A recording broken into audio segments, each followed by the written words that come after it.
जय हिंद स्टूडेंट्स, मैं Ruchi Singh Parihar, faculty of current affair major Kalsi classes. तो स्टूडेंट्स, अब आपकी आगामी परीक्षा जो आपकी एनडीए की है, सीडीएस की है, इसके अलावा भी जो आपके डिफेंस के एग्ज़ाम होते हैं जिसमें आपका एफकैट हो गया, आपका सीएपीएफ हो गया, आपका और भी बाकी के जो डिफेंस एग्ज़ाम्स हैं, सारे ही डिफेंस एग्ज़ाम में आप लोग हमेशा हमसे पूछते रहते हैं हमारे सेशन में कि मैम करंट अफेयर के लिए अब जब एग्ज़ाम एकदम नज़दीक आ गया है तो एग्ज़ाम स्पेसिफ़िक हम ऐसा क्या पढ़ें जिससे हमारे, और कितने महीने का पढ़ें, बड़े सारे तमाम क्वेश्चन रहते हैं आपके। मैम 8 महीने का पढ़ें कि 1 साल का जीके पढ़ें, कितना मतलब करंट अफेयर पढ़ें जितना हमारा एग्ज़ाम पॉइंट ऑफ व्यू से इम्पॉर्टेंट रहे, कौन सी मैगज़ीन पढ़ें, कौन सी वेबसाइट देखें।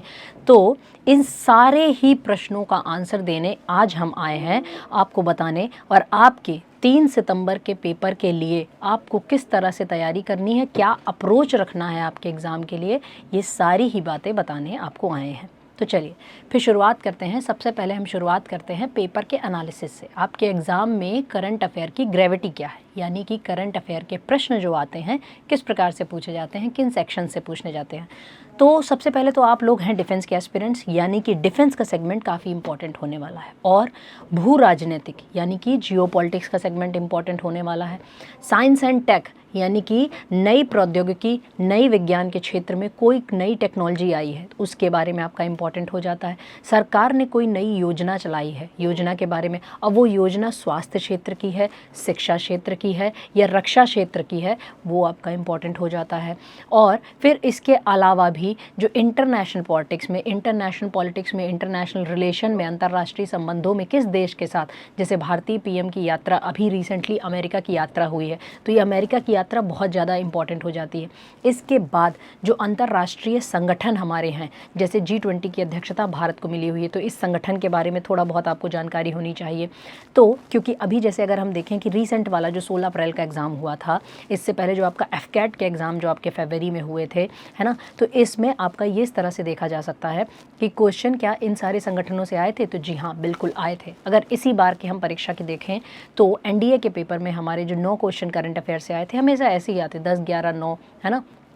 तो ये जो क्वेश्चंस हमारे आए थे ये किस सेगमेंट्स, एनडीए में तो खैर बहुत ही इजी करंट अफेयर रहता है ना, सीडीएस में करंट अफेयर के क्वेश्चंस भी बढ़ जाते हैं, और थोड़ा क्वेश्चन का पूछने का जो तरीका होता है, जो टफनेस लेवल होता है, मॉडरेट टू टफ में देखें तो थोड़ा सा क्वेश्चन भी थोड़े से आपके कठिन हो जाते हैं। तो वो अप्रोच हम कैसे रखें, जिस तरह से हम पढ़ें। तो देखिए ये तो क्लियर हो गया कि करंट अफेयर हर एक के उसमें आता है, करंट अफेयर का सेगमेंट आप छोड़ नहीं सकते, है ना। 10, 12, 15 क्वेश्चन, और सीडीएस में तो 25-30 क्वेश्चन आपके आ जाते हैं, तो ये सेगमेंट हम छोड़ नहीं सकते, यानी कि हमें कवर करना है, क्योंकि ये हमारी मेरिट में अंदर और बाहर होने में काफ़ी बड़ा निर्णायक साबित होगा, हमारे मार्क्स को इंक्रीज़ करने में निर्णायक साबित होगा। बड़े ईजी प्रश्न होते हैं, बड़ा ईजी नंबर्स होते हैं, इस वजह से ये ज़रूरी हो जाता है। तो आपको इसके लिए क्या पढ़ना है, तो सबसे पहले तो जो सुबह का हमारा सेशन आता है, सुबह का सेशन जो हमारा 10 बजे का रहता है, उसको तो आपको करंट अफेयर का सेशन देखना भी है। पहले हमारा मेन चैनल पे हुआ करता था, अभी एनडीए चैनल पे है, तो आपको देख लेना है, एनडीए चैनल पे हो रहा है। अगर आप उसका एटलीस्ट कम से कम 4-5 महीने का उस सेशन को तो आप कवर करें ही करें, रोज़ का सेशन कवर कर रहे हैं, उसके साथ भी आपको क्या करना है, सेशन में जो एक दिन की जो न्यूज़ है उसको हमें अपनी कॉपी में आधे पेज पे लिख लेना है, यानी हाफ पेज की न्यूज़ बना लेना। ऐसा नहीं है कि एक दिन के सेशन के हमने जो न्यूज़ नोट्स बनाए वो एक पेज के नोट्स बना लिए। इतना ज़्यादा अगर आप कर लेंगे तो रिवीजन के टाइम पे ये नहीं होगा, मल्टीपल टाइम रिवीजन करना है जो चीज़ें आपने लिखी हैं। कोई भी जब भी जैसे आपका 37वें राष्ट्रीय खेल आपके शुरू हो चुके, मतलब कि राष्ट्रीय खेल शुरू नहीं, मतलब उनके होने का, वो कहाँ पर होंगे इसके बारे में जानकारी दे दी गई, यानी गोवा में होंगे। इससे पहले वाले 36वें जो राष्ट्रीय खेल थे वो कहाँ, गुजरात में हो रहे थे। तो 37वें जो राष्ट्रीय खेल है इसका शुभंकर क्या होगा, मोगा को इसका शुभंकर बनाया गया है।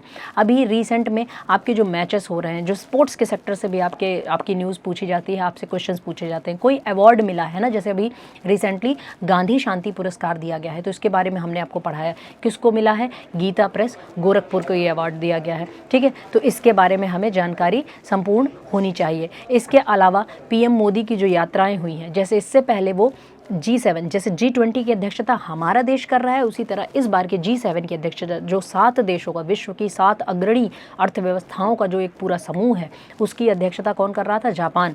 जापान के पीएम भारत आए थे तो उन्होंने मोदी जी को क्या किया था? आमंत्रण दिया था कि आप हमारे यहाँ आइए, G7 की मीटिंग में पार्टिसिपेट कीजिए।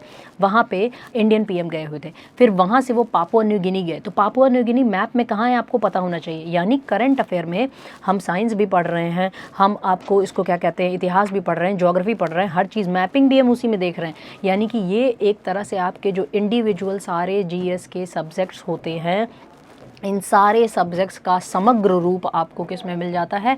करंट अफेयर में मिल जाता है। ठीक है, अब हम आ जाते हैं डिफेंस के पॉइंट ऑफ व्यू से, क्योंकि आप सभी क्या हैं? Defence aspirants.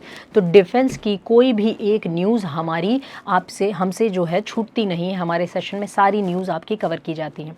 अभी जैसे डिफेंस में अगर हम देखें, आज की हमारी जो तारीख देखें, इसके अनुसार अगर हम देखें तो अभी भी हमारी एक एक्सरसाइज चल रही है ना, जो कि कब चलनी थी? जो कि 11 से 24 जून को चलनी थी। कहाँ चलनी थी? ये आपके उत्तराखंड में चलनी थी। अभी वो बायलैटरल एक्सरसाइज हो रही है, यानी द्विपक्षीय सैन्य अभ्यास हो रहा है। किसके किसके बीच में हो रहा है?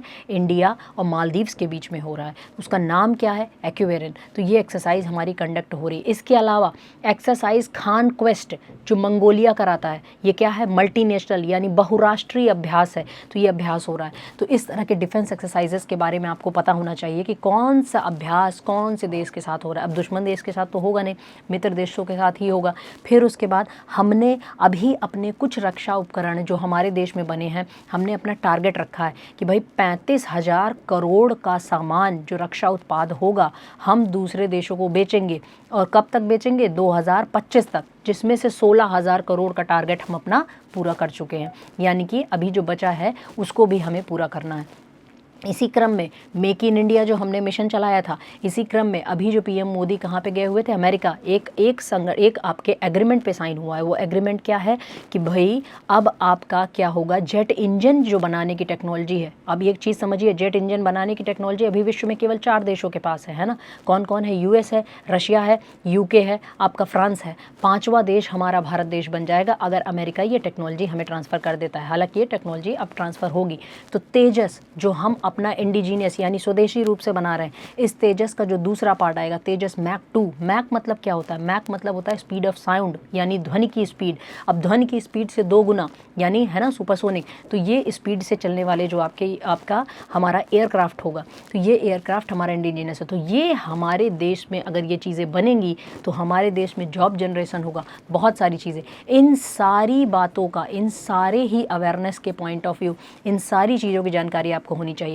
और आप अगर हमारा सुबह का सेशन करते हैं तो इन सारी ही जानकारियों से आपको अवगत कराया जाएगा। आपको लगेगा कि हाँ, अब हमें अपने आसपास की चीज़ों की जानकारी है, हमारी तैयारी जो हो रही है वो और भी ज़्यादा क्या हो रही है? बेहतर हो रही है। तो इसी तरह से अपनी तैयारी को और भी ज़्यादा बेहतर बनाना है। सुबह का सेशन बहुत मस्त है ना। डिफेंस का एकमात्र ये ऐसा आपका सेशन चलता है जिसमें पूरा फोकस आपका रहता है डिफेंस में, है ना। पूरा फोकस डिफेंस के एग्जाम में रहता है। वो आपका कोई भी एग्जाम हो, सारे ही एग्जामों पे फोकस किया जाता है। तो करंट अफेयर का ये सेगमेंट अगर आप देखते हैं तो आपकी तैयारी में जो करंट अफेयर का जो रोल आता है उसको आप 100% करके आएंगे। ऐसा हमारा ये हमारी शुभकामना भी है और ऐसी हमारी गारंटी भी है आपको करने की। तो चलिए, तो इसी तरह से आपको करंट अफेयर की तैयारी करनी है। अपने इस सेशन को हम यहीं पे समाप्त करते हैं। इसी तरह से बीच में आपको इनपुट्स हम बीच में लाते रहेंगे आपके एग्जाम तक। तो आज के सेशन को यहीं पे समाप्त करते हैं। जय हिंद, जय भारत।